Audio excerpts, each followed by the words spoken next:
GTT. Not sure if your studio's audio sounds competitive? A sound check by George the Tech removes all doubts and explains the next steps. Audiobooks, podcasts, voiceovers. For content creators, we do it all. New customers get 20% off their first service with a coupon code on your screen. George the Tech. To me, what I do, I enjoy it so much that it's not work. To me, there's a joy and a satisfaction of doing this. So to me, really have to skip one meal with my family because I have to record. It's not something that I said, oh my God, I have to record. No, it's a joy. And also another benefit is that perhaps with that recording, you're paying for the whole trip. So to me, it's a win-win situation. I know that there are a lot of people that recommend to totally cut everything out and enjoy your vacation. I will not be able to enjoy my vacation if I didn't have my equipment or if I didn't have a recording. I would feel that I'm losing something. George the Tech. Hi, it's George the Tech with another one of our fabulous trusted partner profile videos. We love doing these because it gets me a chance to get deeper in touch with my clients, trusted partners, affiliates, and other amazing influencers and talent in the voiceover realm. And today is somebody I've worked with over the years. We go back quite a long way, actually, and he's going to probably mention that, is a great talent based in Miami, Florida, Memo Sauceda. I hope I said the name close to correct. It was perfect. I feel like you're patronizing me, but that's... I mean, really doesn't matter in the end. Come on. Man. Well, it's great to have you on my show here. And I like to kind of start with how we first worked together or connected and then get in a little bit more into your background. But do you remember how far back it was? I feel like the first time that I worked with you actually was in person. Yes. Is that true? At my house. Yes. Here for this booth that I have here. Yes. I think you were going to Orlando and then you mentioned, and I'm going to Miami if someone needs help. So I call you and you came here. You seated exactly where I am. And I was inside the booth testing. And you mentioned that with the 4x4s, there's an 80 megahertz rumble kind of thing. And you recommended the bass traps. And after that, I bought the bass traps and now it's perfect. Everyone says it sounds wonderful. So. And it's been great ever since. Yes. I mean, that's the good thing about those kinds of upgrades and tunings is they don't expire, or they don't need software updates. Exactly. It's a physical thing. Yes, and you recommended either the round ones, but I ended up buying the ones that are on the corners, and I put 3 on every. Well, in 3 corners there's bass straps, so it's perfect. I love it, and the way I do that has even evolved over the years. If I was to go in there today, I might do it differently than I did at that time. But that was, 10 plus years ago? I think more than 10 years ago. Yes, exactly. Yeah. And if you come to Miami, I would love to have you back and check with whatever new gadget you have and see how it sounds. There's always gadgets. But, it really does come down to the fundamentals of acoustics, room treatment, and mic technique. And those are things that I know you take very seriously as a professional. Give us a little bit of a rundown of how you've built your career. Did you start in voice or acting, or did you start more from the broadcast side or something completely different? No, I started acting. Actually, I started my college years at the same time I started acting in theater in my college. So you were what they call legit. I think that's what the term is. Well, I didn't know, but okay, then I am legit. That's the industry term, Exactly. So I studied computers with administration. We thought it was administration with the help of computers, but it ended up being the other way around. Computers with a little administration. So halfway across my college years, I decided that I was a better actor than a programmer. So I said, okay, once I finish my college, I will go and take an acting course. And I went to London, took a postgraduate acting course, and then came back. And I realized that in Monterrey, where I'm from, there was not a lot of opportunities. So I went to Mexico City, and I met the first time that I was in Mexico City, the people from dubbing. So all the voices that I heard on my youth, all the TV shows, Charlie's Angels, Chips, things like that, I started hearing all those voices. And I was like, oh, you're Farrah Fawcett Majors and you're Punch and this. And I asked if there was a course to do dubbing because I always wanted to do it. They said yes. And I took a dubbing course, and then that's how my career started. I mean, it just purely out of ignorance, I have to assume, is Mexico City the production hub of the country of Mexico? Yes, exactly. So everything happens there. So in Monterrey, I could do theater, but in reality, there were not a lot of opportunities. So yes, I had to go to Mexico City, and it was great to meet the dubbing people. They are the most wonderful people. I mean, voiceover is wonderful, and we are all friends and like brothers and everything. But that time in Mexico, we were a family, the dubbing family, because we were together all day long, all the time. So for 4 years, I was there from 8 a.m. to 10 p.m. at night. So you become a family. Yeah, I mean, tell people like this is because dubbing is a very kind of a unique and different niche of voiceover in general. Just give everybody that don't know watching a little taste of what dubbing is like as an actor. What is the environment like? Before it was in the before times when it was all in person, when it was all in person, you would go to one of the booths and you will record with your partner. So if you had a scene with 5 people, the 5 of you were there. You had a TV in front of you. There was only one script, and then you would correct in the script if you have a pause or if you have to do it slower. So all of us together marking the script for a first see-through.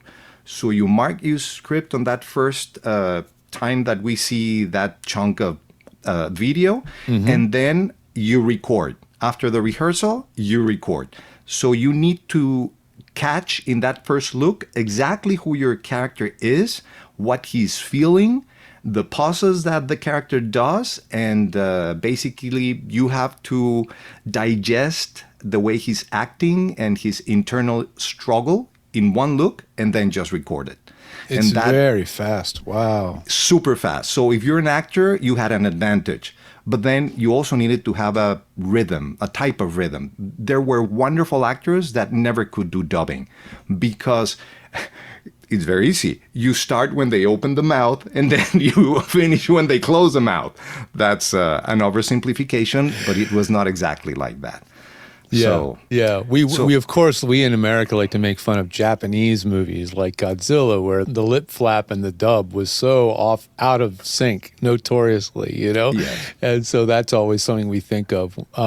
So it was a physical thing. It was physically together, multiple people in a room. And so, it was a very familial thing. You guys were together and seeing each other on a day-to-day, each day, hello, it was like being in an office, right? You didn't even leave, well, only to have lunch, but sometimes you would have lunch there. But the people that will pay from the union, we were the only branch that they will take the checks because we didn't have time to go and pick up our checks. So they will go with all the checks and they will call our names, Memo, and then they will give you your check and things like that.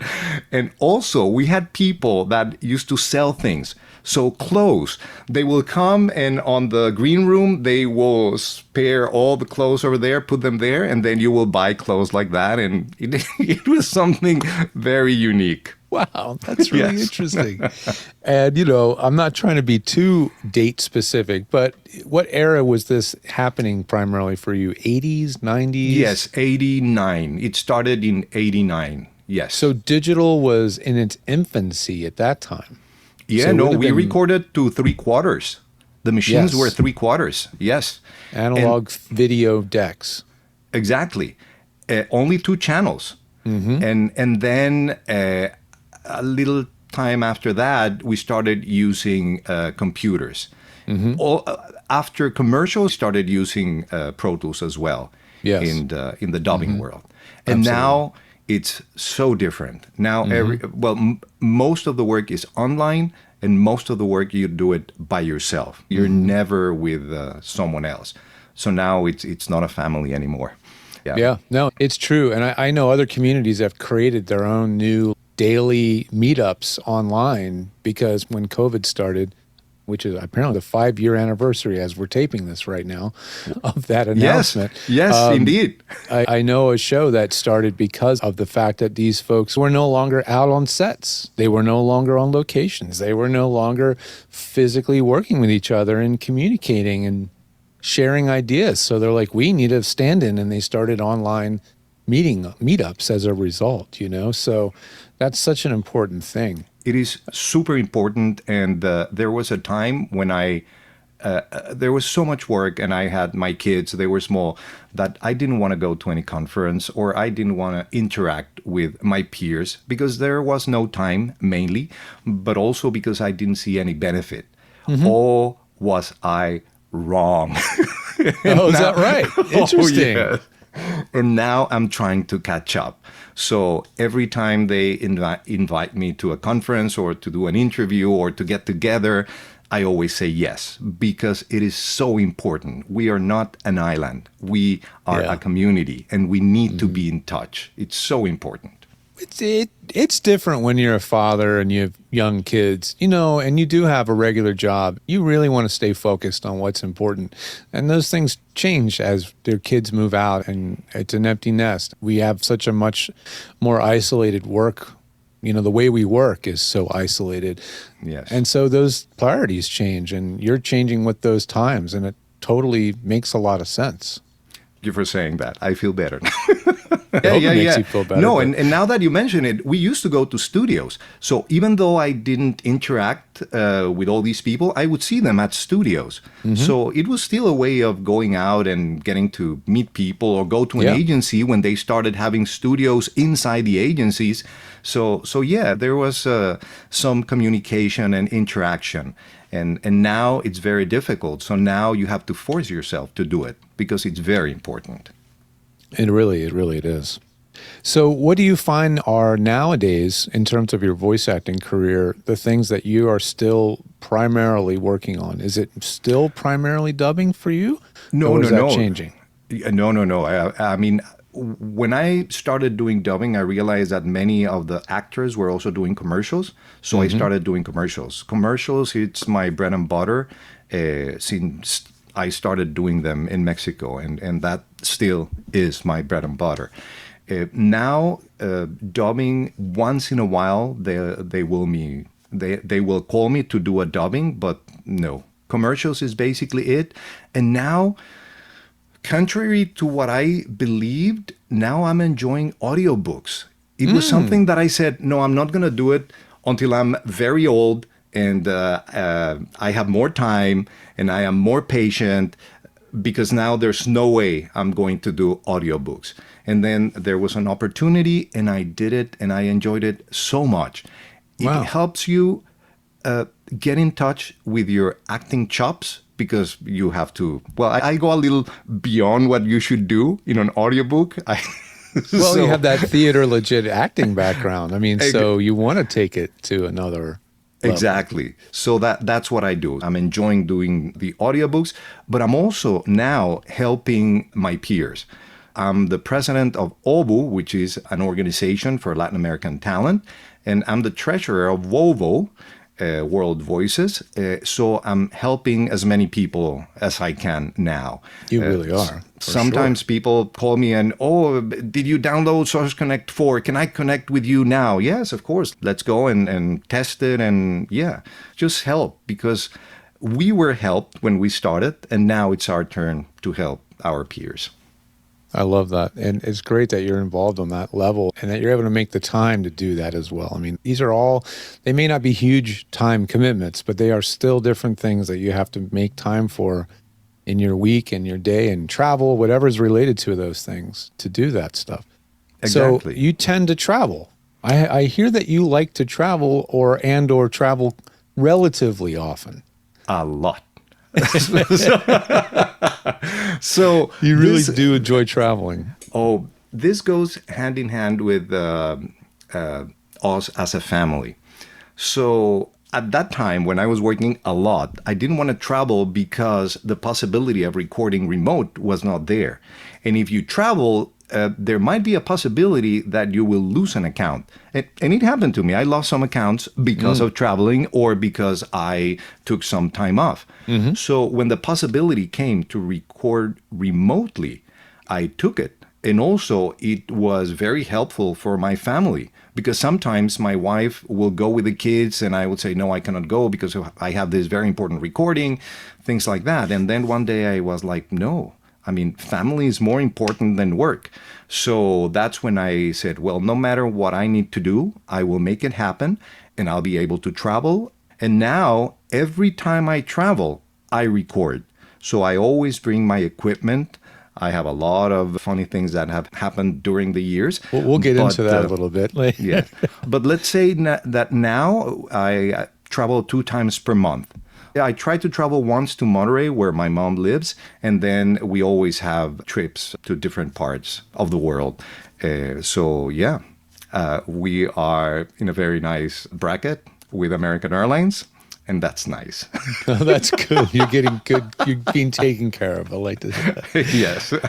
So travel is so important. And when did you find that? Do you remember like a year or whatever when you first started traveling with a travel recording kit? Or how long ago, maybe? It was a long time ago when remote recording was not something that was happening. Exactly. Not remote recording for a voice actor anyway. Exactly. It was not in common. And I think I started doing phone patches. So we didn't have Source Connect, so I would do a phone patch and I told them, and I will send you the recording afterwards. So I started like that, then Source Connect happened, and then wherever I travel, I would take my equipment. I have a 416, which is very forgiving when you are in a not so perfect scenario. Yeah. My Apollo Solo, before it was the other Apollo, the Apollo Twin. The bigger, heavier one, yeah. Exactly. And that's my laptop. And I built a lot of pillow forts over the years. But I recorded. Master. Oh yes, I recorded from Dominican Republic, Madrid, Liverpool, London, Costa Rica, anywhere. The most strange place was in a hotel that it didn't have anything. It was just a big room. So I put pillows underneath the sink.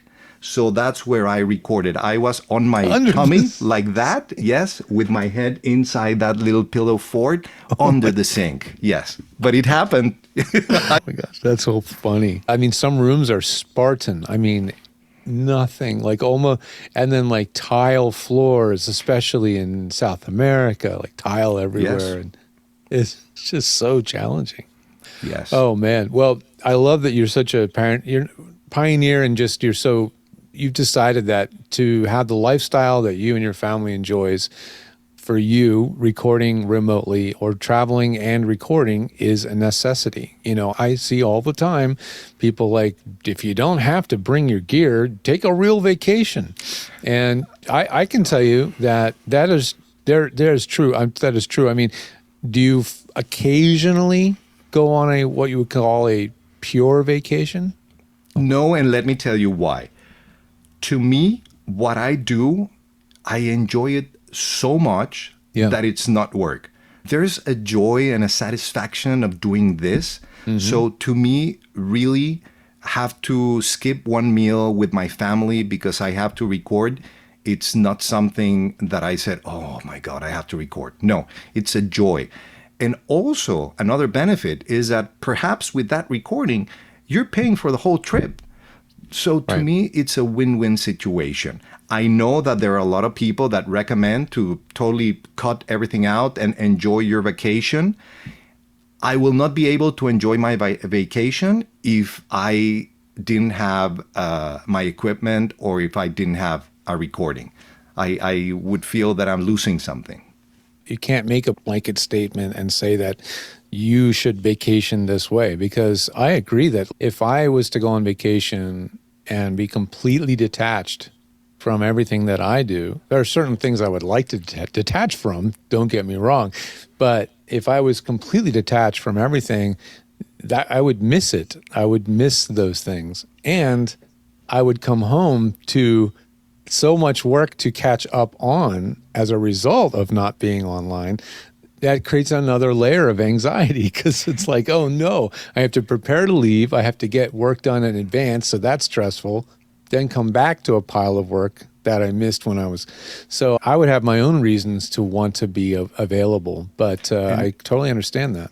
And you have a responsibility also. If you have a client that records with you every week, sometimes it's more than a client, it's a friend. So you cannot leave him hanging if he has an emergency. So I'm happy to help if he needs something urgently, and I will do it. It's wonderful. We both win. Yeah, totally. So you've traveled quite a fair deal, and you've improvised many unique and creative pillow forts and under the sink cubbies and all kinds of stuff. But I've noticed online that you've posted some interesting photos of some creations that you've been starting to bring with you. And I'd love to hear a little bit more about, or have you share at least, because I know, but to share with our viewers some of the interesting creations that you've come up with and how those are going. So I've tried everything. And when I say everything, everything. So I also have the Vomo. It's the one that you open like this. It's like a little triangular thing that you can go inside. I also bought the one that it's a square, a rectangle that you put on the shower. The first one, it has a solid metal thing. And I realized that someone mentioned that you could take that off and it's easier to travel with that. And then you can also cut the wires and you can put them in your carry-on. So someone showed a video of how to do that, and I just went a step further. So I made it more compact, and I used to travel a lot with that. But still, I didn't like the sound. So I tried the other one, didn't like the sound. So I said, well, let me build a PVC one.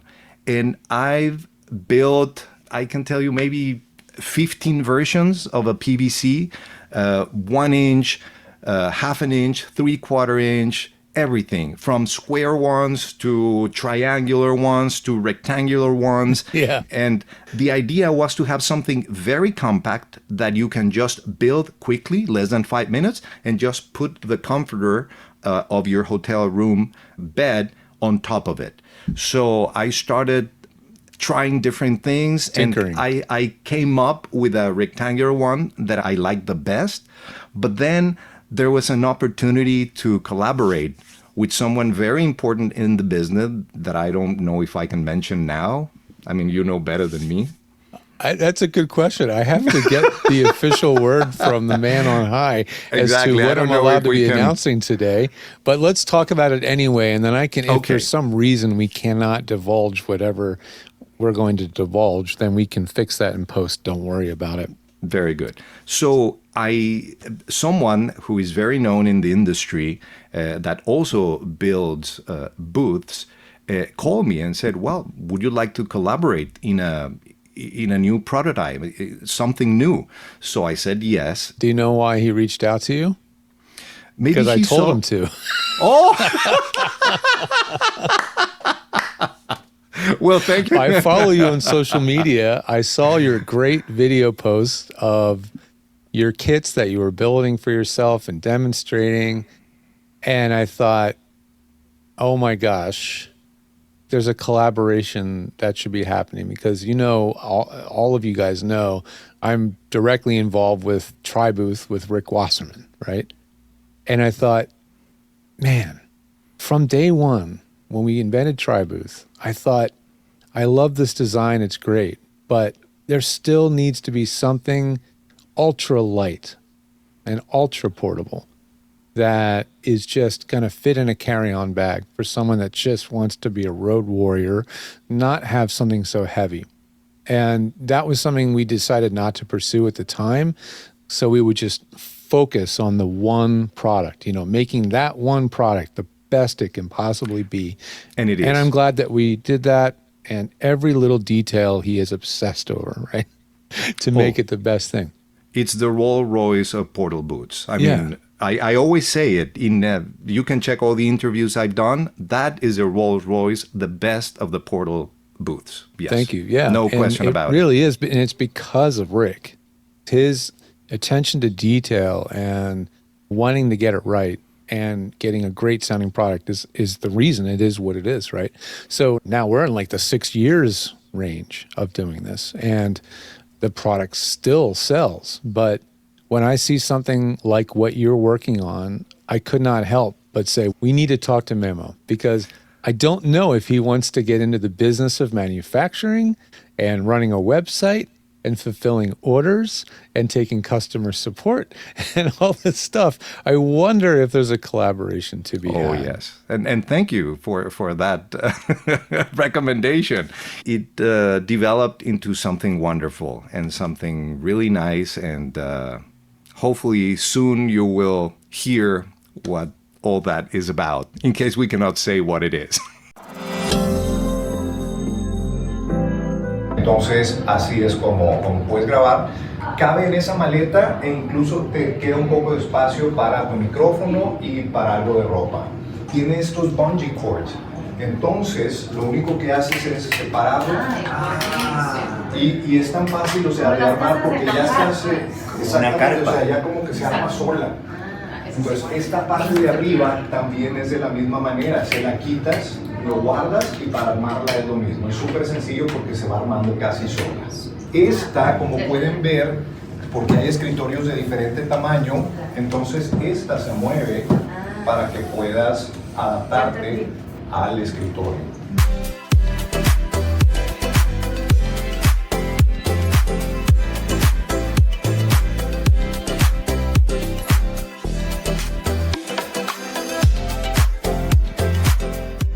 Coming up with product names, concepts, design prototypes. I know you've worked on prototypes directly with Rick, collaboratively, where you've said, I've made this thing and this is what it looks like and this is what it sounds like. And then Rick is going back and go, because a huge part of what TriBooth is the fact that it's easy to assemble, right? That is so important, because our clients that buy these things are not quite as patient and technically savvy.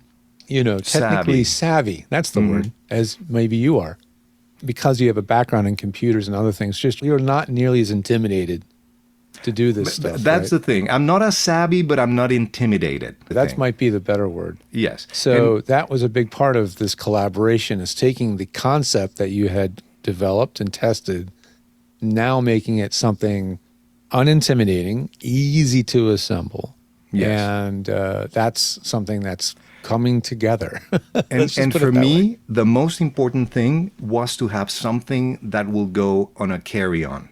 Because, the Vomo was able to be in your carry-on. Once you deconstructed it.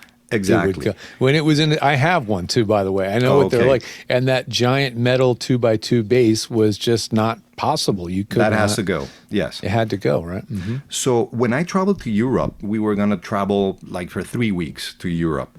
And I said, no, I need to have a carry-on, but I need to have my booth inside that carry-on. And at that time, I also had producer blankets as well that will go in the very top. Then for the sides, I use comforters, but in the very top. So in a carry-on, I had the booth and also all my clothes for 3 months. And it was perfect. So to me, having something that goes into your carry-on, it's very important. Something portable, and that was part of it. So this was obviously a European trip, extended period, and I'm assuming multiple locations. Oh, yeah. No. I Train recorded travel, from Italy, yes. And at that time, I left my 416 in Scotland. Oh, my gosh. Yeah. What did you do? So I always have studios. Wherever I travel, I always call studios saying, look, if I have an emergency, can I count on you? So I had a backup. But what I did was I called the airport. They said, yes, we have it. We can send it to you, but not to America, to a place in London. So at that time, I had my kid living in Liverpool. He was studying there.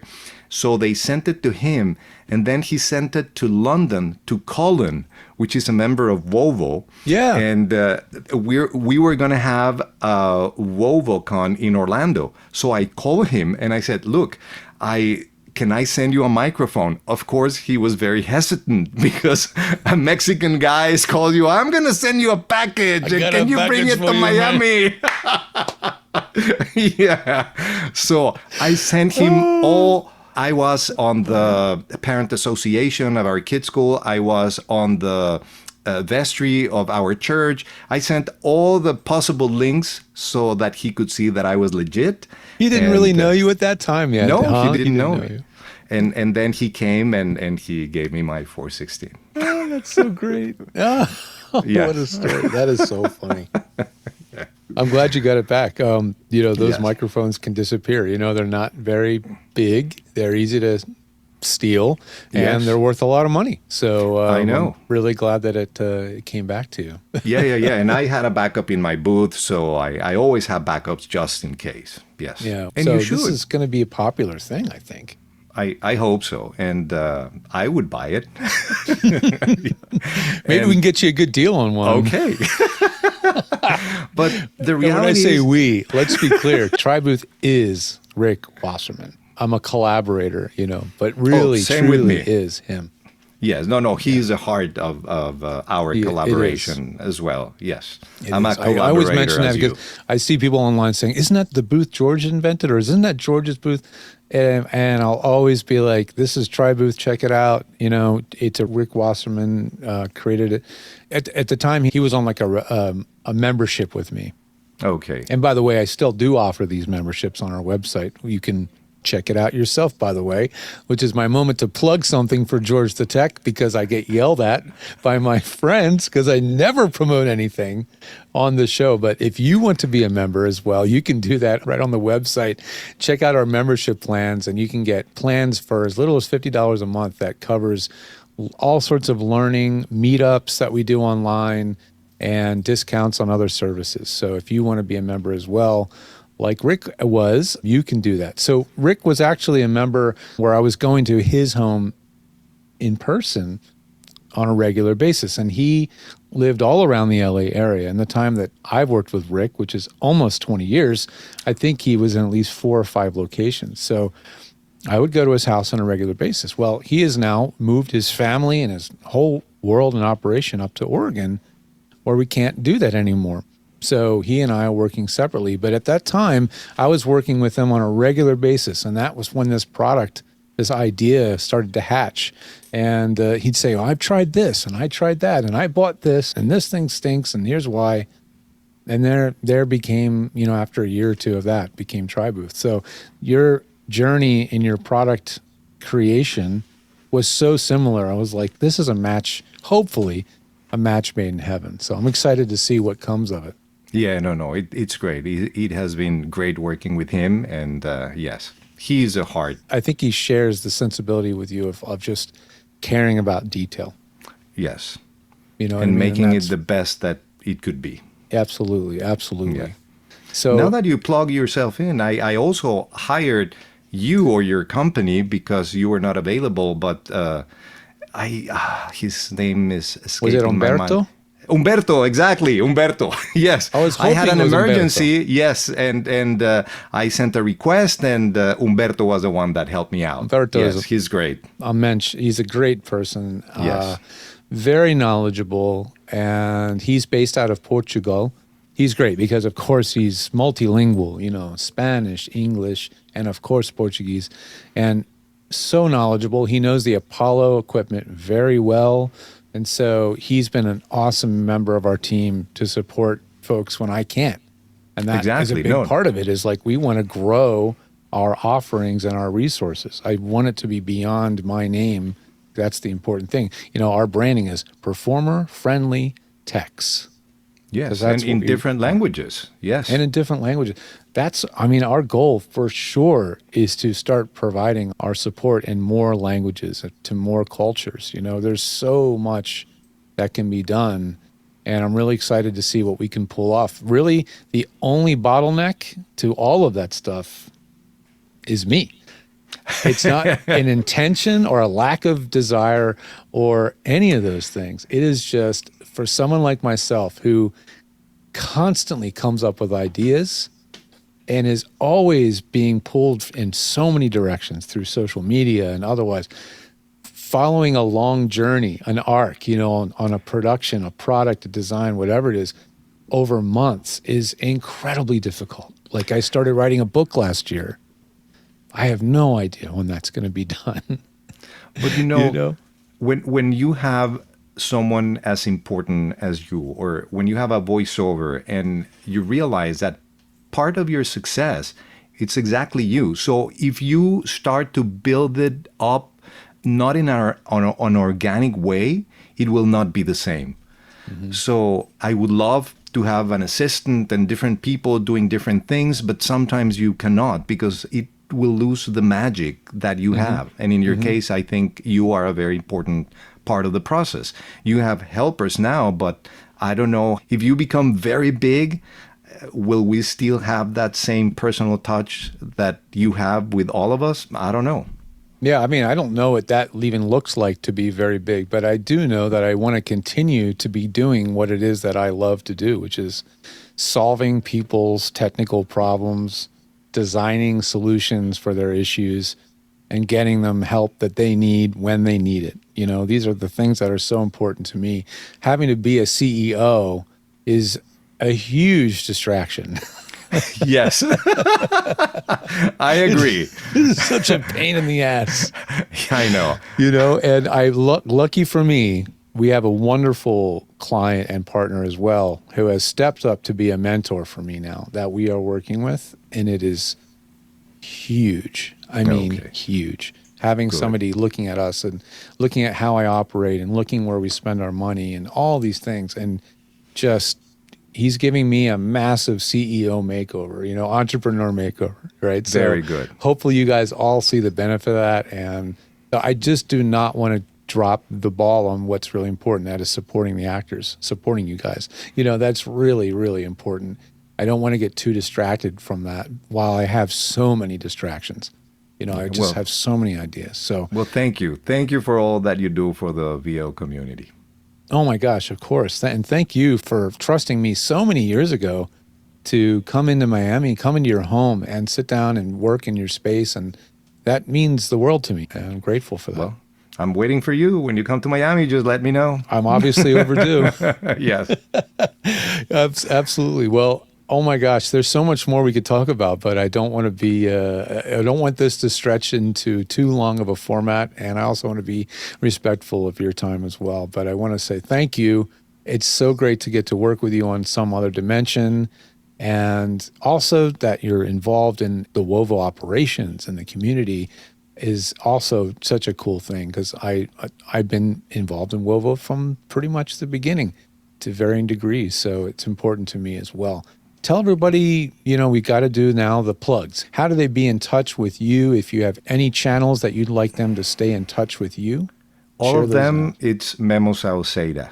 So sometimes you put an underscore. I don't remember which ones, but if you put Memo Sauceda, then you will find me. YouTube, Instagram, Facebook, Memo Sauceda. I know I have a pen. Oh, yes. That you gave me way back when in Miami. Yes. And I think it was a double-ended pen. It was something like that. It's this one, yes. Yes. It was a different color, but then they didn't do that color anymore. So I said, okay, I'll go to black. Wait, was it this color? Oh, that's it. That's the original. Exactly. Yes. Perfect. Is the original. Yes. You handed that to me and I never got rid of it. It's a double-ended pen with a roller ball on one side and the highlighter on the other. Exactly. Is your phone number still the same too? Yes, it's the same. Everything is the same. The only thing is that they are not doing them anymore. I told them, but it's very important for me. And they said, sorry, no more. But maybe you have some that I will buy whatever you have left. There's nothing left. So I don't know what the new iteration is going to be, but there will be a new Memo pen, which I didn't put the name. People started asking me, do you have a Memo pen? And I was like, I guess you mean this one.